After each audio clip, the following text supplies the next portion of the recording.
Amados, bom dia, graça e paz. Eu sou o pastor Ismael, da Igreja Evangélica Vida Abundante, e essa manhã estamos aqui para começarmos, através desse vídeo, a ministrarmos a palavra de Deus a respeito de algo muito claro, muito sério que chegou para as nossas vidas, que é o Evangelho da Graça de Deus. E eu queria convidar você a compartilhar comigo este vídeo, a ver este vídeo, porque ele vai para a internet, ele vai para o YouTube, ele vai ser divulgado para que você acompanhe.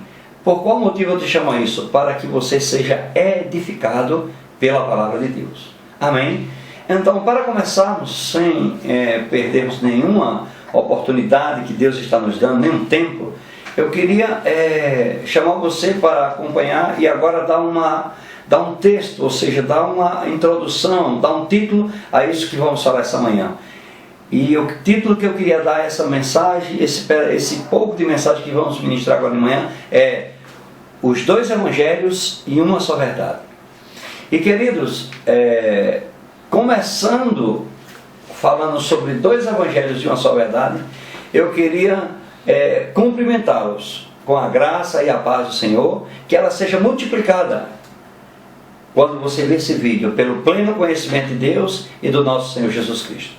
E para começarmos, eu queria que você abrisse sua Bíblia, se você tem, se não tem, você conversa comigo.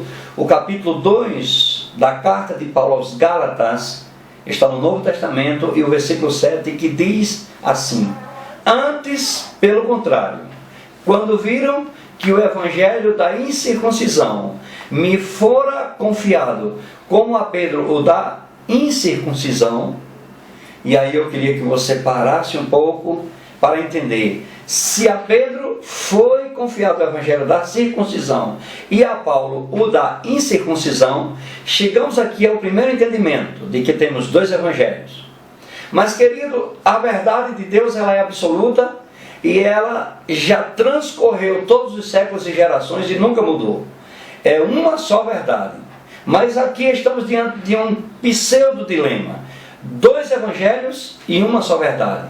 Se a Paulo da incircuncisão e a Pedro da circuncisão, nós temos aqui dois evangelhos e uma só verdade. Então, alguém, irmão, está pregando alguma outra coisa que não é a verdade. E isso tem feito com que a Igreja do Senhor tenha parado diante de um mundo tão cheio de adversidades, circunstâncias e a pressão que o mundo exerce sobre a igreja. Muitas vezes perdemos até a referência de que temos um Cristo que morreu e que ressuscitou e que está sentado à destra de Deus o Pai, por um só motivo: porque estamos defiando por causa de dois evangelhos e uma só verdade. Essa manhã eu chamo a sua atenção para que você esteja inserido, ou a partir de hoje você comece a sair de dentro de qualquer coisa que se chama evangelho e entenda a graça de Deus e o dom que é pela graça. Então isso é que me libertou, isso é que libertou os irmãos que estão junto conosco. E isso não pode ficar entre quatro paredes, tem que contaminar, isso tem que envolver toda a cidade do Natal. Então, apesar do livro, apesar da Bíblia Sagrada ser um livro inspirado por Deus, ser um livro das promessas de Deus, ser um livro que faz com que todas as gerações passadas tenham vivido por ele, é o livro da Igreja do Senhor, é a inspiração divina. Nós temos dentro dele dois evangelhos e uma só verdade. Ou seja, a Pedro o da circuncisão. E o que seria circuncisão? Circuncisão quer dizer cortar. Cortar onde flui o sangue. Isto era a marca do evangelho segundo a tradição do judaísmo. Todas as crianças que nascessem até o 8º dia, elas seriam circuncidadas. E a Paulo, o evangelho da incircuncisão, que não precisa de um corte, que não precisa de nenhuma marca, precisa sim da renovação da nossa mente para entendermos a boa, agradável e perfeita vontade de Deus que vem pelo Evangelho da Graça de Deus. E para que você fique mais atento a estas verdades, eu queria que você entendesse, ou abrisse a sua Bíblia no primeiro capítulo de Hebreus, onde a Bíblia diz assim: havendo Deus Antigamente está falando do evangelho da circuncisão. Antigamente falado aos nossos pais, de várias maneiras e de muitas formas aos nossos pais, pelos profetas, a nós hoje fala pelo Filho, a quem constituiu herdeiro de todas as coisas e por quem fez todas as coisas. Ou seja, querido, temos aqui também de novo duas etapas ou dois evangelhos. Antigamente Deus falou de várias maneiras, muitas vezes aos nossos pais antepassados pelos profetas. A nós hoje fala pelo Filho, pela palavra, pelo verbo encarnado. E por que precisou Paulo abrir a carta aos Hebreus falando sobre esse? Porque a carta de Hebreus é uma carta de exortação. O que é exortação? Em primeiro lugar, exortação é encaminhar de forma correta. E quando nós encaminhamos os filhos de Deus, a igreja do Senhor, de forma correta, ela vive por cima, ela entende que ela é cabeça. Então, quando Paulo abre a carta dizendo que Deus antigamente falou aos nossos pais pelos profetas, de várias maneiras, ele está dizendo que isso foi antigamente, que isso passou. E hoje ele fala pelo Filho, ou seja, ele fala por aquele a quem constituiu o herdeiro de todas as coisas e por quem fez todas as coisas. Então, quando o Evangelho estabelece duas partes, ou duas formas, é porque a verdade, ela é a espada de dois gumes, que divide.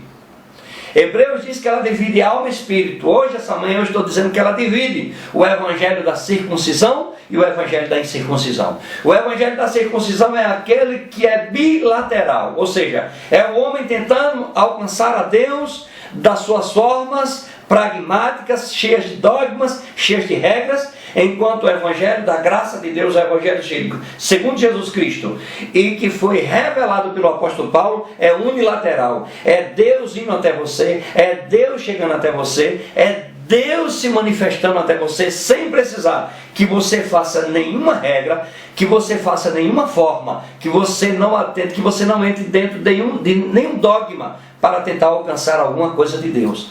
Isso é a circuncisão, isso é a lei, isso são as regras. Agora é a verdade, agora é Cristo, agora é a verdade manifestada pelo então apóstolo Paulo.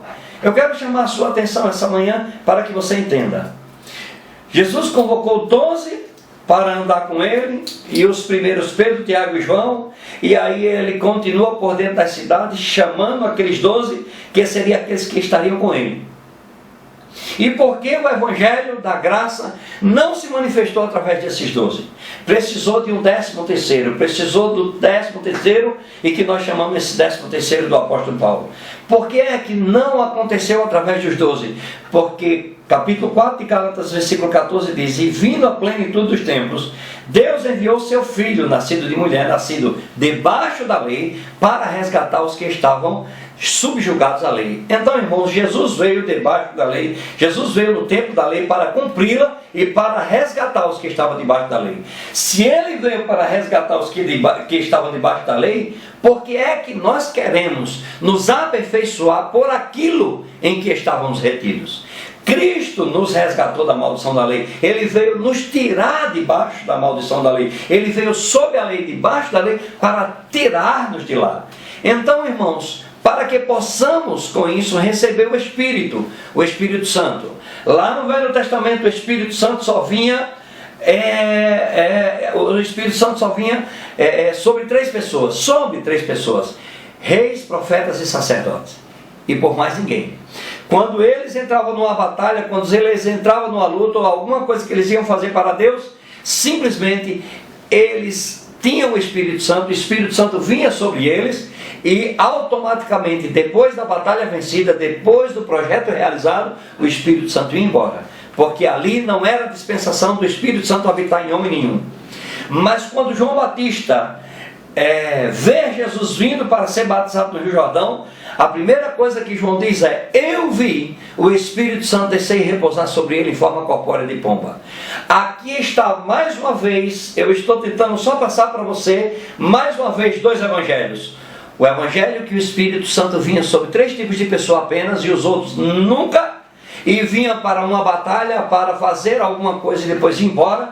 E o evangelho da graça de Deus, a qual teve Jesus sendo a referência. O Espírito Santo veio sobre ele, repousou e morou para sempre.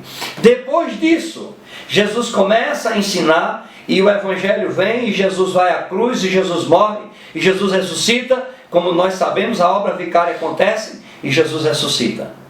E no capítulo 9 de Atos dos Apóstolos, um homem que perseguia e matava com alegria os cristãos e impedia que o Evangelho da graça de Deus avançasse, os cristãos avançassem dizendo que em Jesus havia salvação. O que é que acontece? Uma luz que excedeu a luz como o sol no meio-dia, ou na sua força maior, a luz do Evangelho da graça de Deus, aparece a Saulo, no caminho para Damasco. E o que é que acontece? Essa luz faz com que Paulo abra os olhos para o outro Evangelho. Até então ele era zeloso da lei, ele era perfeito, ele foi circuncidado no 8º dia, da tribo de Benjamim, e segundo a lei ele era perfeito.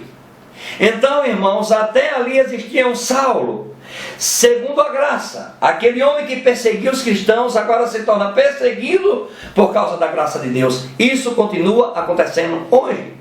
E isso não mudou. Quando nós vemos alguém se levantar e dizer, irmãos, há uma liberdade em Deus, há um Evangelho que é segundo a graça, nós precisamos confiar nele, nós precisamos fazer com que essa graça superabunde em nossas vidas.